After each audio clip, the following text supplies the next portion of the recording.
আমি মুক্ত হয়ে গেছি, আমি মুক্ত হয়ে যেতে পারছি। অ্যান্ড আমি চাই বাংলাদেশের প্রত্যেকটা মেয়ে আমি যেই রকম অনুভব করি, যেই মুক্তির স্বাদ আমি পেলাম, সেটা যাতে প্রত্যেকটা মেয়ে পায়। তুমি বললে যে তোমার পিছে কিছু লোক থাকে যারা হ্যাঁ। রেগুলার তোমাকে তোমার এই ধরনের কমেন্ট করে, যে কমেন্টগুলো দেখে আমাদের ভালো লাগে না, কারোই ভালো লাগে না, মানে যারা আমাদের শুধু মিডিয়া কর্মী না, যারা একটু একটু একটু সুস্থ মানুষ, কারোই ভালো লাগার হ্যাঁ, কথা না। হ্যাঁ। তো তুমি বলছো যে তুমি জুলাই আন্দোলনের পক্ষে মানে কথা বলছিলা দেখে তোমাকে এটা করছে। আমি যদি বলি যে জয়া আহসান তো জুলাই আন্দোলনের পক্ষে কথা বলেনি, তার পোস্টে দেখো তো তোমার চেয়েও বেশি কমেন্ট থাকে এরকম। সে কেন কুকুর নিয়ে কথা বলতেছে, সে কেন গাছপালা লাগাচ্ছে, সে কেন ক্ষেত করতেছে, অশ্রাব্য কথাবার্তা। না, কারণ হচ্ছে ওই যে বললাম যে ফ্রাস্ট্রেশনটা আপনি বুঝতে হবে তো। মানে ও একটা জয়া আহসানের লাইফ তো কল্পনা করেও মানে ওর কাছে মনে হচ্ছে যে ওর কেন এত শান্তি, ও কেন এত সুখী, আমি তো সুখী না। সো ওই জায়গা থেকে ওর ওই ফ্রাস্ট্রেশনটা কাজ করে, এবং ও যা পাইছে আমি কেন পাইলাম না, এই জায়গাটা তো আপনি ওদেরকে চেঞ্জ করতে পারবেন না, আপনি তো থেরাপিস্ট না। আমাদের ওভারঅল কাউন্সিলিং দরকার আমাদের। এরা কি এই যে যারা এই ধরনের কথাবার্তা লেখে, এরাই কি বিকৃত মানসিকতার মানুষ? এই যে অবশ্যই। রামিসা, হ্যাঁ, এরাই রামিসার এরাই ঘটনাটা, এরাই এক একজন ধর্ষক, এরাই এক একজন ধর্ষক, যারা বেসিকলি কোনো সুযোগ পেলে মেয়েদেরকে যে কোনো সময়, মেয়ে ছেলে শিশু নারী যাকে পাবে তার সাথে এই ধরনের কাজ করার জন্য তারা একদম পটেনশিয়াল। না কিন্তু এই যে আমি যে রামিসার ঘটনাটা আমি একটু বলতে চাই যে শুধু রামিসা না, এরকম তো অসংখ্য ঘটনাই ঘটছে। অসংখ্য, আমি এরকম প্রচুর নিউজ শেয়ার করতাম, আমাকে তখন ওই নিউজের নিচে সবাই গালি দিত, আপনি কি আর কোনো নিউজ পান না, আপনার চোখে আর কোনো নিউজ পড়ে না। আমার একটা সময়, আমি যখন আমার মেয়ে আরও অনেক ছোট, আমি আমি সারাক্ষণ দেখতাম যে এই এই শিশু হত্যা করা হয়েছে, ধর্ষণ করে হত্যা করা হয়েছে, এর পাশের বাসার কেউ করেছে, নিজের আত্মীয় স্বজন করেছে, এই হয়েছে, মাদ্রাসায় কিছু হয়েছে। সো এগুলো আমি নিউজ শেয়ার দিতে আমাকে গালি দিত, আমি কেন শেয়ার দিচ্ছি এগুলা। তো তাহলে কি ব্যাপারটা এরকম দাঁড়ায় না যে যারা এটা গালি দিচ্ছে তারা আসলে ওইটারই মানে উৎসাহী ওই ব্যাপারে? অবশ্যই, ওরা ওরা এক একজন পটেনশিয়াল ধর্ষক। আমি এটা আপনার শোতে বসে বলে গেলাম, যারা এই ধরনের কমেন্ট করে তারা এক একজন পটেনশিয়াল ধর্ষক, এবং তারা মার্ডারারও হতে পারে, যে কোনো মোমেন্টে তারা মানুষকে খুনও করে ফেলতে পারে, কারণ তারা তো হিংসা বশবর্তী হয়ে, তারা প্রতিহিংসা পরায়ণ হয়ে তারা কিন্তু যে কোনো সিদ্ধান্তে যেতে পারে।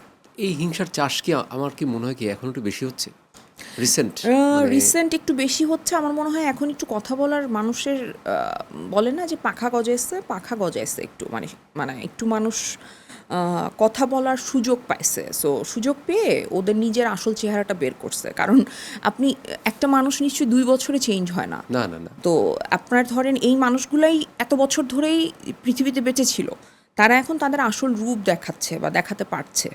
না তোমার একটা ব্যাপার নিয়ে আমি এই প্রসঙ্গটা আমি মানে বলতেই চাই। ধরো যে জুলাই আন্দোলনের সময় তোমার একটা একটা মানে একটা স্টেটমেন্ট ছিল, তোমার একটা দিক ছিল, তুমি একটা পক্ষে কথা বলছো, ফাইন, ভালো কথা।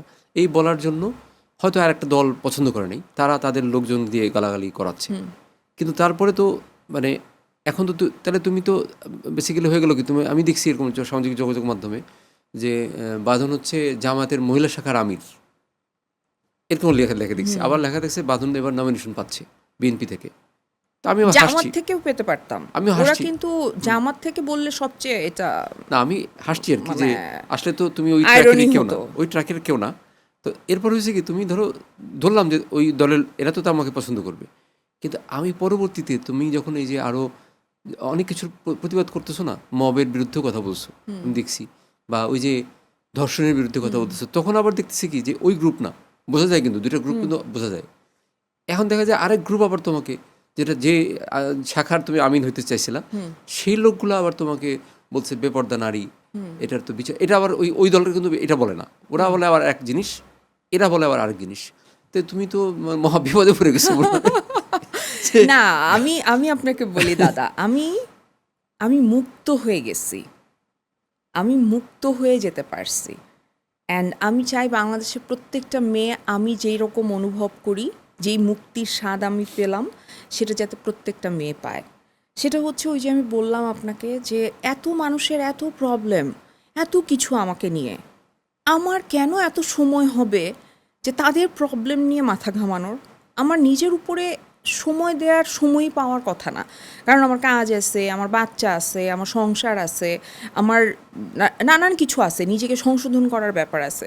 তো এগুলাতে কাজের প্রিপারেশন আছে একটা হ্যাঁ বড় আমি ক্ষেত্রে। আমি ধরেন আমি বই পড়বো, আমি সিনেমা দেখবো, আমি একটা ভালো মানুষের সাথে আড্ডা দিব, এই যে আজকে আপনার সাথে আমি কথা বলতেছি, আমার কি যে ভালো লাগতেছে, আমার মনে হচ্ছে আমার ডোপামিন, সেরোটোনিন সব রিলিজ হচ্ছে বডিতে, সব হ্যাপি হরমোনস, বিকজ আমার অনেক আগের অনেক স্মৃতি মনে হচ্ছে, অনেক অনেক কিছু মনে হচ্ছে, এবং আমরা কত কত মজা করছি, এগুলো মনে হচ্ছে, কি ভালো লাগতেছে। তো এগুলো বাদ দিয়ে কার কি ফ্রাস্ট্রেশন হচ্ছে এখন।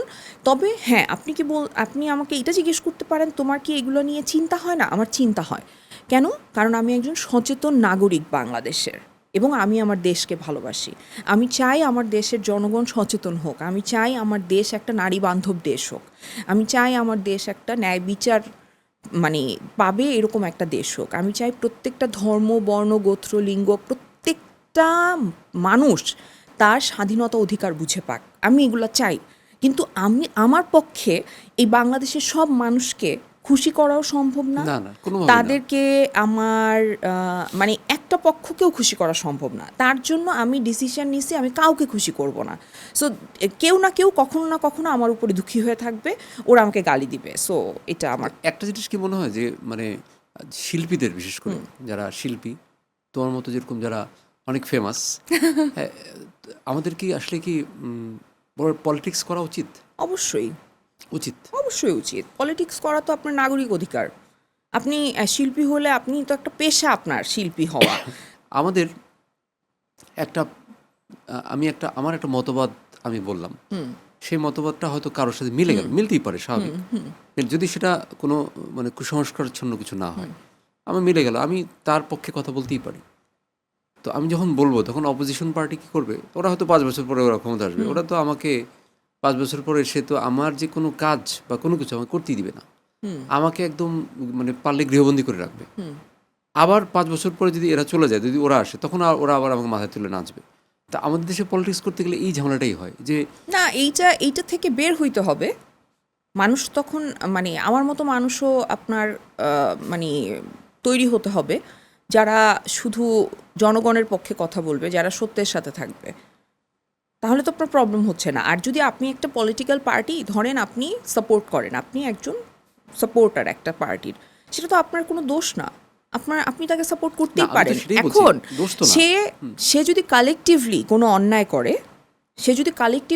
অন্যায় করে, সেই দলের মানুষ বা সেই দল বা সেই দলের কেউ, আপনি তার সাপোর্টার হয়েও আপনি কিন্তু এটা বলতে পারেন যে এটা অন্যায়। রাইট, এটাই আমি বলতে এখন চাচ্ছিলাম।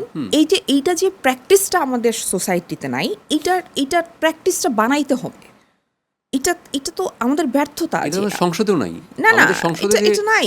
সংসদে যেমন একটা মানে পার্টি, আপনি আমাকে বলতেছিলেন না যে তুমি পলিটিক্স জয়েন করবা কি না, আপনি জিজ্ঞেস করতেছিলেন যে মানে আমার কিন্তু একটা সময় ইচ্ছা ছিল যে আমি পলিটিক্স জয়েন করব, আমি দেশের জন্য কিছু করব। কারণ তখন আমার জ্ঞান বা আমার বুদ্ধি অত পরিপক্ক ছিল না। এখন যেই জায়গায় আমি আসছি, আমার দেশের জন্য যদি কিছু করতে হয় দাদা, আমাকে আসলে পলিটিশিয়ান হইতে হবে না, আমি একজন সাধারণ নাগরিক হিসেবেও করতে পারি। এবং সেইখানে আমি একজন আর্টিস্ট, আমার হাতে তো অনেক কিছু, আমি পুরো সোসাইটির উপর ইম্প্যাক্টফুল অনেক কিছু করতে পারি, আমি সেটা করব। কিন্তু আমার পক্ষে কোনো দলের হয়ে দলকানা হয়ে থাকা পসিবলই না। এই যে দুই পক্ষ তোমাকে ক্রমাগত গালাগালি করে যাচ্ছে, 2-3 পক্ষ, আমার মনে হয় সব পক্ষ, 2-3 পক্ষ, মানে কোনো পক্ষ বাদ নাই। এদেরকে তুমি কিছু বলতে চাও? না, আমি বলতে চাই গেট ওয়েল সুন। সুস্থতা দাবি করতেছো? হ্যাঁ, ওদের সুস্থতা আমি দাবি করছি। তো তাদের সুস্থতা হওয়া মানে আসলে দেশের সুস্থতা হওয়া। হ্যাঁ, কিন্তু এটা আমরাও সবাই চাই, এটা সবাই চাই।